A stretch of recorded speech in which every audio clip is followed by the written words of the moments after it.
Triodes électroniques, suite 1, 3. Paramètres différentiels de la triode. Dans toutes les remarques faites jusqu'à maintenant, on s'est toujours reporté à la triode CC82. En étudiant d'autres types de triodes, on obtiendrait des résultats différents, même en faisant fonctionner ces tubes dans les mêmes conditions que la triode CC82. Par exemple, avec la même variation de la tension de grille, on pourrait obtenir une variation du courant anodique supérieur ou inférieur, ou bien, avec la même variation du courant anodique, on pourrait obtenir une variation de la tension anodique plus ou moins forte. Le gain pourrait également être différent.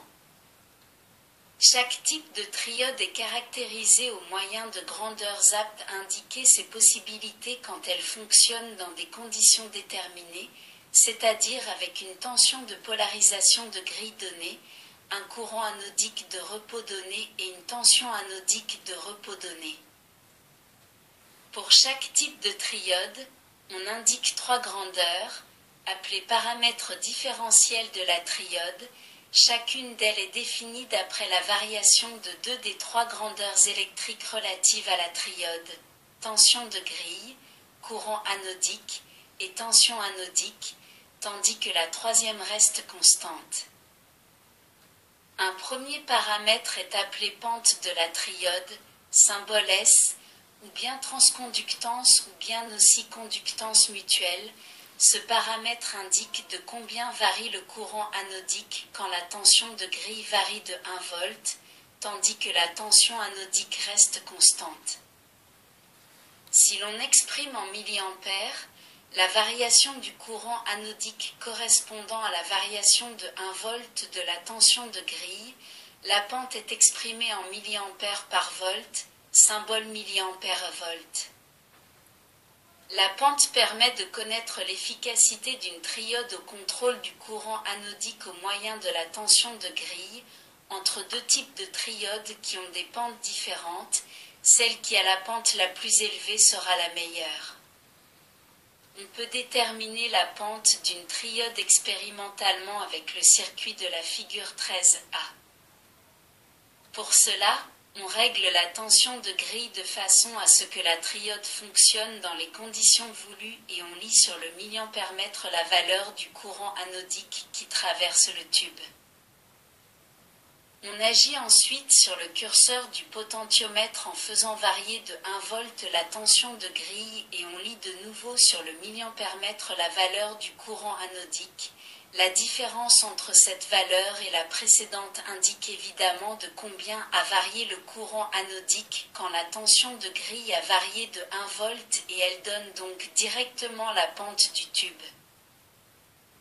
Durant cet essai, la tension anodique ne varie pas, car il n'y a pas de résistance anodique qui puisse produire des variations de tension.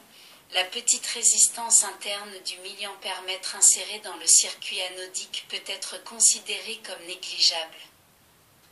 Comme on l'a vu précédemment, on peut aussi contrôler le courant d'une triode au moyen de la tension anodique, en laissant la tension de grille inchangée. Le deuxième paramètre différentiel indiqué pour une triode permet justement de connaître l'efficacité du tube à contrôler le courant anodique au moyen de la tension anodique. Ce paramètre est appelé résistance interne de la triode, symbole R. Il indique la résistance du tube en fonction de la variation de tension anodique nécessaire pour obtenir une variation de courant anodique de 1 mA. La tension de grille restant constante. Si l'on exprime en volts, la variation de la tension anodique nécessaire pour que le courant anodique varie de 1 mA, la résistance interne est exprimée en kiloohms. On peut aussi déterminer expérimentalement la résistance interne au moyen du circuit de la figure 13b. Pour cela, on fait fonctionner la triode dans les conditions voulues en réglant sa tension anodique, dont on lit la valeur sur le voltmètre. La tension anodique varie donc jusqu'à ce que le courant anodique ait varié de 1 mA. On lit alors de nouveau sur le voltmètre la valeur de la tension anodique. La différence entre cette valeur et la valeur lui précédemment indique de combien la tension anodique a dû varier pour faire varier de 1 mA le courant anodique et donne donc directement la résistance interne de la triode. Précédemment, on a vu que la grille contrôle le courant anodique plus efficacement que l'anode, étant plus proche de la cathode. Le troisième paramètre différentiel indiqué pour une triode permet justement de connaître de combien la grille est plus efficace que l'anode pour contrôler le courant anodique. Ce paramètre est appelé coefficient d'amplification de la triode, symbole μ. Il indique de combien doit varier la tension anodique pour maintenir le courant anodique constant malgré une variation de 1 volt de la tension de grille. Pour avoir une idée plus précise de ce paramètre, il faut voir comment on procède pour le déterminer expérimentalement. Pour cela, on utilise le circuit de la figure 13C. Après avoir réglé la tension de grille et la tension anodique de façon à ce que la triode fonctionne dans les conditions voulues, on lit les valeurs du courant anodique et de la tension anodique. Puis on fait varier de 1 volt la tension de grille et ainsi le courant anodique varie également d'une certaine quantité. On fait alors varier la tension anodique jusqu'à ce que le courant anodique reprenne sa valeur initiale. La variation de la tension anodique nécessaire pour obtenir cela indique directement le coefficient d'amplification de la triode. À la différence des deux autres paramètres, le coefficient d'amplification est seulement exprimé par un nombre. Puisque les trois paramètres différentiels de la triode concernent tout le contrôle du courant anodique par la tension de grille ou la tension anodique, on peut supposer qu'il y a une relation entre ces trois paramètres. On a constaté en effet que le coefficient d'amplification est égal au produit de la pente par la résistance interne. Les paramètres différentiels d'une triode peuvent aussi être déterminés graphiquement au moyen des caractéristiques mutuelles et anodiques de la triode. Sur la figure 14, on voit, par exemple, comment on peut obtenir la pente d'une triode du type CC83 à partir de ces caractéristiques mutuelles. Supposons que la triode se trouve dans les conditions de repos indiquées par le point PO, c'est-à-dire avec une tension de polarisation V, GO, égale -2 volts, une tension anodique de repos V, AO, égale 250 volts, un courant anodique de repos IAO, égale 1,2 mA. Puisque la pente est donnée par la variation du courant anodique consécutive à la variation de 1 volt de la tension de grille tandis que la tension anodique reste constante, on considère les valeurs prises par le courant anodique qui correspondent aux valeurs de -1,5 volts et de -2,5 volts de la tension de grille. La variation de 1 volt de la tension de grille s'obtient ainsi en augmentant et en diminuant de 0,5 volts la valeur de -2 volts de la tension de polarisation. Depuis les points de l'axe horizontal qui ont les valeurs de -1,5 volts et de -2,5 volts, on trace deux lignes verticales jusqu'à l'intersection au point prime et P' avec la caractéristique mutuelle relative à la tension anodique de 250 volts, sur laquelle se trouve aussi le point PO. Ainsi la tension anodique ne varie pas, car aux trois points correspondant la même valeur de cette tension, tandis que le courant anodique varie, on voit en effet que, au point prime et P', le courant prend les valeurs de 2,2 mA et de 0,5 mA. La différence entre ces deux valeurs, 2,2 à 0,5 égale 1,7, en indiquant de combien varie le courant anodique quand la tension de grille varie de 1 volt, donne directement la pente de la triode. on peut en conclure que la triode étudiée, dans les conditions de repos indiquées par le point PO, a une pente de 1,7 mA/V. On peut aussi déduire la pente de la triode des caractéristiques anodiques du tube en procédant comme sur la figure 15. Dans ce cas, le point PO, qui indique les conditions de repos de la triode, est sur la caractéristique anodique relative à la tension de grille VG égale -2 V, en correspondance avec la tension anodique de repos VAO égale 250 V et avec le courant anodique de repos IAO égale 1,2 mA. Du point PO, on trace une ligne verticale jusqu'à l'intersection au point prime et P double prime avec les caractéristiques anodiques relatives aux tensions de grille de -1,5 V et de -2,5 V, de façon à ce que dans ce cas encore, la variation de 1 V de la tension de grille soit obtenue en augmentant et en diminuant de 0,5 V la valeur de -2 V de la tension de polarisation. Ainsi, la tension anodique ne varie pas car aux 3 points correspondant encore la même valeur de 250 V de cette tension, tandis que le courant anodique varie. Dans ce cas encore, en effet, le courant qui correspond au point prime et P double prime prend les valeurs de 2,2 mA et de 0,5 mA, et la différence donne encore une pente d'une valeur de 1,7 mA/V. Cette deuxième méthode pour trouver la pente d'une triode peut être adoptée quand on ne connaît pas la caractéristique mutuelle tracée pour la valeur de la tension anodique désirée. En effet, sur les caractéristiques anodiques, on peut suivre la résolution graphique de la pente quelle que soit la valeur de la tension anodique, que l'on lit directement sur l'axe horizontal. Avec ces mêmes caractéristiques anodiques, on peut aussi trouver la résistance interne de la même triode, en procédant comme sur la figure 16. Dans ce cas aussi, le point PO indique les conditions de repos de la triode, qui sont les mêmes que celles que nous avons déjà étudiées précédemment.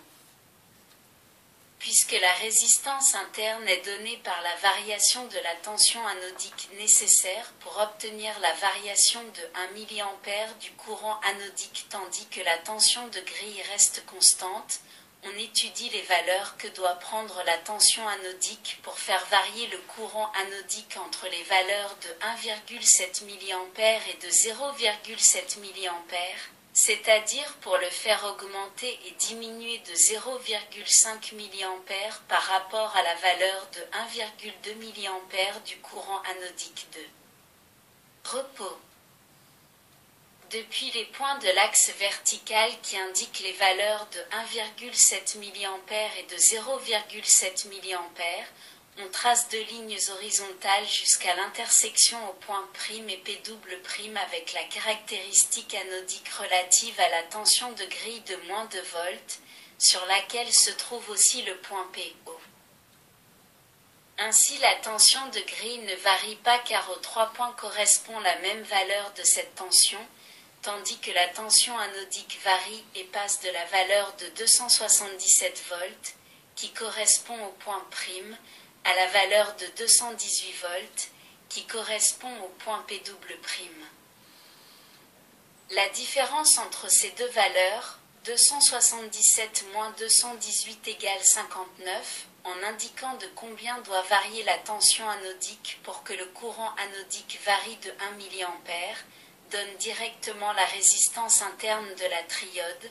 On peut donc conclure que la triode étudiée, dans les conditions de repos indiquées par le point PO, a une résistance interne de 59 kΩ.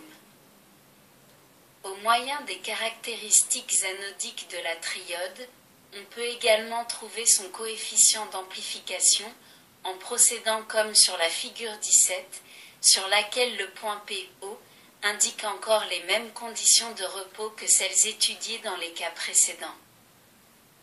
Puisque le coefficient d'amplification est donné par la variation de la tension anodique nécessaire pour maintenir constant le courant anodique quand la tension de grille varie de 1 volt, on étudie les valeurs que doit prendre la tension anodique pour que le courant anodique maintienne inchangée sa valeur de 1,2 mA quand la tension de grille varie de 0,5 volts par rapport à la valeur de moins 2 volts de la tension de polarisation, en passant de moins 1,5 volts à moins 2,5 volts. Du point PO, on trace une ligne horizontale jusqu'à sa rencontre au point prime et P double prime avec les caractéristiques anodiques relatives à la tension de grille de moins 1,5 volts et de moins 2,5 volts. Ainsi, le courant anodique ne varie pas car aux 3 points correspond la même valeur de 1,2 mA de ce courant, tandis que la tension anodique doit varier pour composer la variation de la tension de grille. On voit en effet que la tension anodique atteint les valeurs de 200 volts et de 300 volts indiquées en correspondance avec les points prime et P double prime. La différence entre ces deux valeurs, 300 moins 200 égale 100, en indiquant de combien doit varier la tension anodique pour maintenir constant le courant quand la tension de grille varie de 1 volt, donne directement le coefficient d'amplification de la triode. On peut donc conclure que la triode étudiée, dans les conditions de repos indiquées par le point PO, a un coefficient d'amplification égal à 100. On peut alors vérifier que le coefficient d'amplification ainsi obtenu est égal au produit des deux autres paramètres différentiels de la triode précédemment déterminée. Comme la pente a une valeur de 1,7 mA et la résistance interne a une valeur de 59 kΩ, on obtient 1,7x59 égale 100,3. Le résultat est acceptable, car avec les méthodes graphiques, on commet toujours de petites imprécisions qui proviennent de la difficulté de lire avec exactitude les valeurs reportées sur les axes des diagrammes. Pour ce même motif, on peut parfois constater une petite différence entre les paramètres déterminés graphiquement et ceux trouvés expérimentalement indiqués par les constructeurs de tubes. Les données relatives à la triode étudiée peuvent être indiquées de cette façon. Tension anodique de repos, VAO, égale 250 volts. Courant anodique de repos, IAO, égale 1,2 mA. Tension de polarisation, VGO, égale moins 2 volts. Pente, S égale 1,7 mA volt. Résistance interne, R égale 59 kΩ. Coefficient d'amplification, mu égale 100. On note qu'avec les trois paramètres différentiels, il faut toujours indiquer les données relatives au point de fonctionnement, tension anodique, courant anodique et tension de polarisation, car les paramètres différentiels d'une triode sont différents selon le point de fonctionnement du tube, du fait que les caractéristiques ne sont pas des lignes droites mais des courbes. Par suite, il suffirait de choisir sur les caractéristiques anodiques et mutuelles un autre point PO et de répéter pour celui-ci les mêmes opérations que celles de la figure 14, de la figure 15, de la figure 16 et de la figure 17. On constaterait ainsi que les valeurs des paramètres différentiels sont effectivement différentes. Dans la prochaine théorie, nous allons étudier les multivibrateurs astables, monostables, bistables à tubes électroniques triodes. Nous allons également étudier les multivibrateurs astables, monostables et bistables à base de transistors. Ces derniers fonctionnent de la même façon que les triodes, sauf que les tensions sont beaucoup plus faibles.